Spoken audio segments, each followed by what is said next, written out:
Type 2 diabetes is very common, and up to 1/3 of patients don't realize they have diabetes because symptoms of mildly elevated blood sugar are not significant.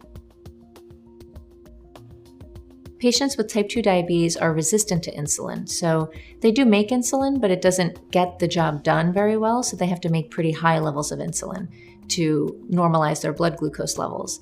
Eventually, their pancreas gets to the point where they can't really keep up with that demand, and so their blood sugars start to rise. Factors that increase one's risk of type 2 diabetes are age, race, ethnicity, a family history, being overweight or obese, a sedentary lifestyle, if you've had gestational diabetes previously.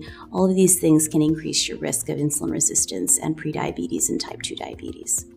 Sometimes patients may have no symptoms at all, but when they do have symptoms, here are the mainstay symptoms to look out for.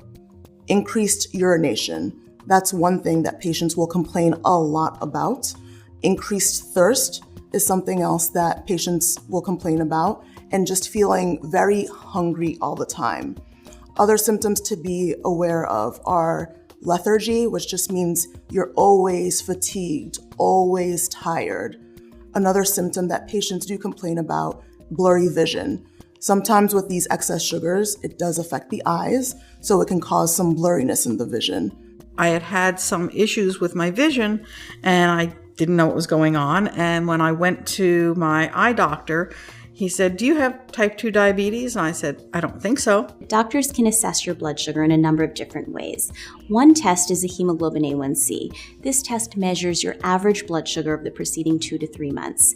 If this number is higher than 6.5, it's consistent with type 2 diabetes.